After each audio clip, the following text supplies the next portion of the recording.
Hello, BookTube.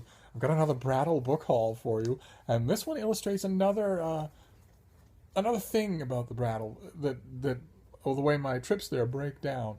Usually, what I bring away from the Brattle is for other people, the bulk of it, sometimes all of it. But every once in a while, I'll get a lot of stuff. I'll find a lot of stuff for myself alone. I always feel a little guilty on those days, just until I start examining the books that I get so happy that I don't care anymore. And this is one of those times. I wanted to show you some gems that I found. Starting with this one. This is the only one that isn't for me because I already have a copy. This I will find a home for. This is How I Became a Famous Novelist by Steve Healy. An absolutely hilarious comic novel about schlub from South Boston who decides that his revenge on his ex-girlfriend for marrying happily will be to attend her wedding and rub her nose in the fact that he's a best-selling author. The only problem is he's never written a book in his life. And he sets about methodically and coldly and cynically to write a bestseller. And it's hilarious. If you love books, and of course you all do, you will read this and laugh your head off. And if you happen to work in a bookstore, a retail bookstore, oh my God, you'll never think of books the same way again. So I was very happy to find a copy of this, even though I have a copy, because I can always find a recipient for it. And then there was this thing. Look at this. This is from Faden. This is 500 self-portraits. A beautiful paperback of theirs that is just what it says it is. It's just page after page of artist self-portraits. And I already had a copy of this, and I have it here. I want to show it to you. That I had the hardcover, and the hardcover is this. That's what this one looks like. And the only reason, this paperback is beautiful. Don't get me wrong. I love it. I was glad to find it. The only reason I like the hardcover better is because the hardcover is actually 501 self-portraits, because the cover is a mirror.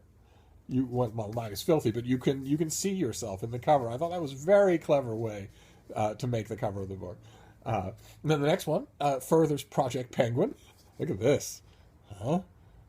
This is the Sonnets and A Lover's Complaint by William Shakespeare in a wonderful annotated edition. The notes are half the book. I love that because I know the poems. I want to know what some editor thinks about what they mean, how they're dated, what kind of references the editor catches, and did I catch them as well.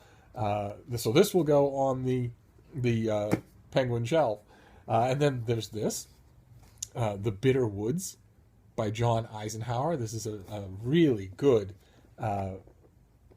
thickly detailed study of the Battle of the Bulge from the son of General Eisenhower.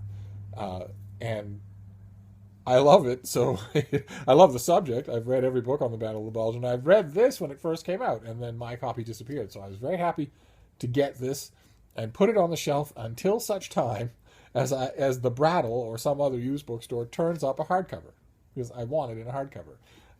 But I'm happy to have it in a paperback. The next one, something I read years ago and loved, never thought I'd see it again. It's called Lost in a Book.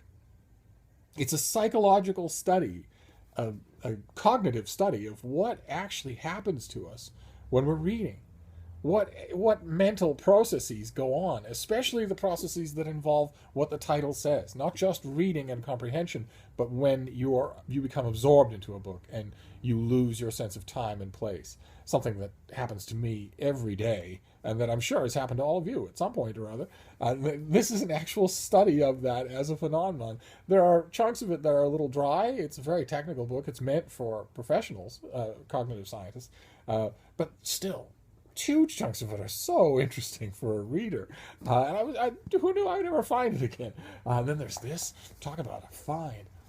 Will Eisner's The Plot. This is a graphic novel. And Will Eisner is most famous for his comic adventure character, the Spirit.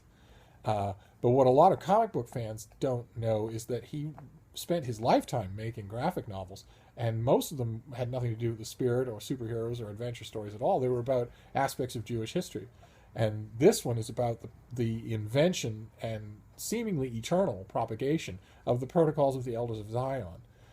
Gigantic anti-Semitic lie that he researched to a fare thee well, and then creates the story of it in a graphic novel. Oh, and the great thing about this find, I love all of his work. I just think what he can do in a panel of black and white is just unbelievable.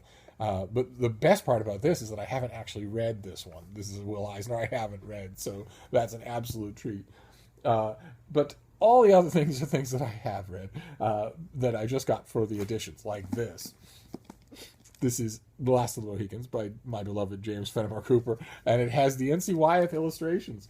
And I had this. I had the.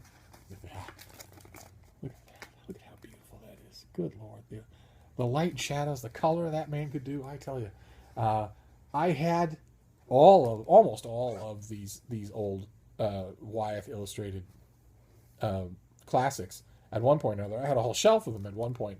No idea where they all went. No idea. And so I've been slowly trying to find them all again. And this is one of the first ones that I have. I know that Scribner also did the Deerslayer. God knows if I'll ever see it at the Brattle. There's a whole bunch of others too that I very much want. Yeah, they've got Treasure Island, Kidnapped. What I wouldn't give for both of those. There's Paul Kreisler's Robin Hood volume. What fun that must be. I will find them all eventually. But in the meantime, I have one of my favorites, The Last of the Mohicans, and I will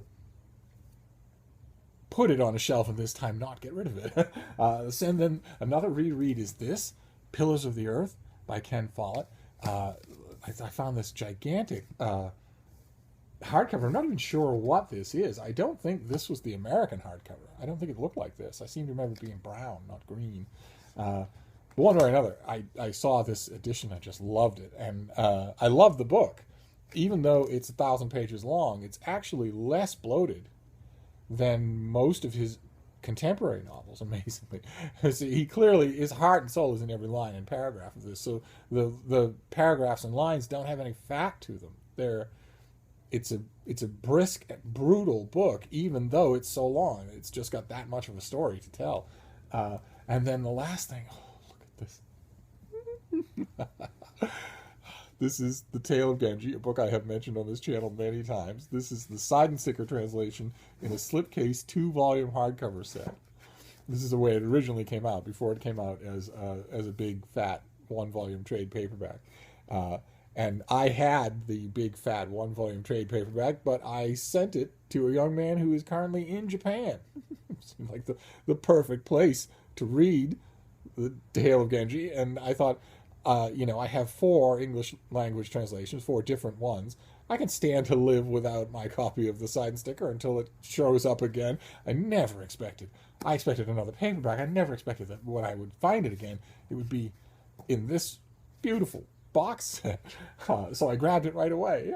And there you go. That is another Brattle Book-Haul.